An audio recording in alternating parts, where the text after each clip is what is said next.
আজকেও তোমাদের সবার ভালোবাসায় আর আমার ভগবানের আশীর্বাদে মায়ের আরেকটা ছোট্ট ইচ্ছা পূরণ করলাম। সো মায়ের ইচ্ছাটা কি ছিল আর কি হলো সারাদিন, চলো আজকে ভিডিওতে শেয়ার করা যাক। সো আমরা সকাল সকাল বেরিয়ে পড়েছি। হ্যাঁ তোমরা ঠিকই ধরেছো, এটা কিছুদিন আগের ভিডিও। আমরা সকলেই কিন্তু জ্যাকেট পরে রয়েছি। সো আজ আমরা বেসিক্যালি যাচ্ছি মামা বাড়িতে। সো মামা বাড়ি আসার আগেই ফল মিষ্টি সবকিছু নিয়ে এসেছি। আমি কিন্তু আজ উপোস ছিলাম, যেহেতু আজকে আমরা বড় ঠাকুরের পুজো করব। আর মামি কিছু ফল দিয়েছিল আমাকে খাওয়ার জন্য। যাই হোক, খেয়ে দিয়ে এইবার দেন আমি রেডি হতে শুরু করে দিলাম। আর আমি এটা শুনেছি যে বড় ঠাকুরের পুজোর জন্য নীল রং নাকি অনেকই শুভ। সো মা এই নীল রঙের শাড়িটা আমার জন্য এনেছিল, যেটা আমার মামি আমার মাকে পুজোতে দিয়েছে, মানে দুর্গা পুজোতে। আর আমি শাড়ি পরার সময় এত নাচানাচি করছিলাম যে অনেকে অনেক কমেন্টস করেছে যে তাদের মা হলে নাকি খুবই বকাবকি করতো। সো আমি বেসিক্যালি ছোটবেলা থেকে একটু ছটফট আছি, এই জন্য আমার মায়ের না সহ্য হয়ে গেছে। আর মায়ের কি পুরো ফ্যামিলিরই সহ্য হয়ে গেছে, এই জন্য কারো আর নতুন লাগে না। তোমরা ভিডিওতে দেখো, এই জন্য তোমাদের মনে হয় যে কি করছে মেয়েটা, কি পাগল হয়ে গেছে এরকম কিছু। যাই হোক, এটা ছিল ফাইনাল লুক, যেটা আই থিঙ্ক তোমরা অনেকেই অনেক আগের ভিডিও দেখে নিয়েছো। এন্ড কেমন লাগছিল আমাকে জানাও গাইস। বাই দ্য ওয়ে, আমি ব্লাউজ নিয়ে যাইনি, এই জন্য যে হাইনেকটা আমি পরে গেছিলাম ওটাই পরে নিয়েছি।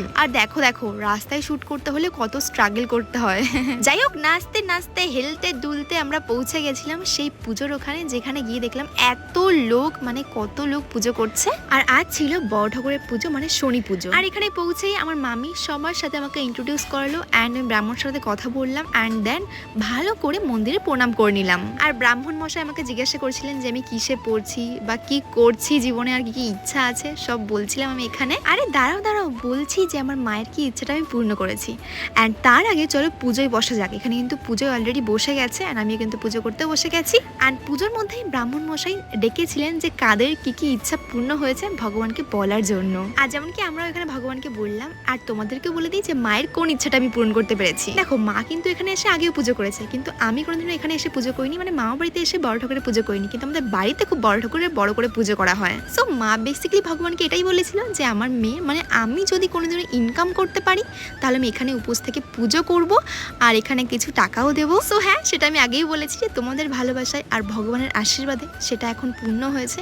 আমি আমার ফ্যামিলির অনেক ছোটোখাটো বা প্লাস বড় ইচ্ছাগুলো আমি পূর্ণ করতে পারছি আর আমি সত্যি অনেক হ্যাপি। আর তোমাদেরকে আমি মন থেকে ভালোবাসা দিতে চাই, মানে এর থেকে বেশি আমি কিছু বলতে চাই না, যত বলবো তত কম হয়ে যাবে।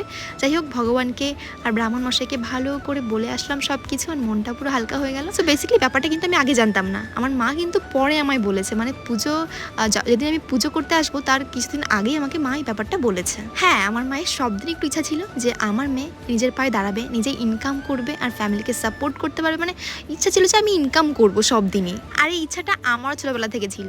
সো যাই হোক, দেখো পুজো কিন্তু শেষ হয়ে গেছে, তো বেশি কথা বলবো না। এই কথাগুলো বলতে হলে ভিডিওটা মানে 10 ঘন্টার হয়ে যাবে। অ্যান্ড তারপরে ভালো করে যজ্ঞের ফোটাও আমি নিয়ে নিয়েছি অ্যান্ড দেন ভালো করে আরতি করা হচ্ছে এখানে, ঠাকুরকে দেখতেই পারছো। তারপরে আমরা সকলে মিলে ভালো করে ভগবানের আশীর্বাদ নিয়ে নিলাম। তারপরে দেখো এখানে শুরু হচ্ছে প্রসাদ মাখানো। অ্যান্ড কারা কানা সিন্নি প্রসাদ খেতে ভালোবাসো অবশ্যই আমাকে জানাও, আমার কিন্তু বেশ দারুণ লাগে। আর এখানে যেহেতু পুরো গ্রামের লোক আসবে না, অনেক প্রসাদ মাখানো হয়েছে। আমি তো জাস্ট বসেই আছি যে কখন আমি সিন্নি প্রসাদ খাবো, কারণ আমার এত ভাল লাগে খেতে। কার ভাল লাগে জানাতে হবে কিন্তু কমেন্ট করে অবশ্যই। আর পুজো কিন্তু শেষ হতে হতে বিকাল হয়ে গেছিল। আর দেখো সকলে মিলে কি সুন্দরভাবে প্রসাদগুলো মাখাচ্ছে। আর সিন্নিটা এত টেস্টি হয়েছিল কি আর বলবো, মানে বাড়িতে তোমরা সিন্নি প্রসাদ করে খাবে সেটা আলাদা টেস্ট, আর যখন কোনো প্রসাদ খাবে সেটা আলাদা টেস্ট। মানে বাড়িতে আমি অনেকবার যখন আমার সিন্নি খেতে ইচ্ছা করে বাড়িতে আমি বানিয়ে খাই, কিন্তু প্রসাদের মতন টেস্ট না কোনোদিনও পাওয়া যাবে না। যাই হোক, আমি তো এখানে 2-3 প্লেট সিন্নি খেয়ে নিয়েছি, আর সকাল থেকে এমনিতেও না খাওয়া রয়েছে, প্লাস সিন্নি খেতে এত ভালো লাগে যে আমি অনেকটাই খেয়ে নিয়েছি। তারপরে আমরা পৌঁছে গেলাম মামা বাড়িতে। তো মামা বাড়িতে বসে খাওয়া দাওয়া করলাম, ভাতটা দেন কিছু খাবার দাবার খেলাম, তারপর বাড়ি ফিরতে হবে। এখন আর কোথাও গেলে থাকা হয় না, কারণ নেক্সট দিন আমার অনেক শ্যুট থাকে, এডিটিং থাকে। যাই হোক, থ্যাংকস ফর ওয়াচিং গাইস।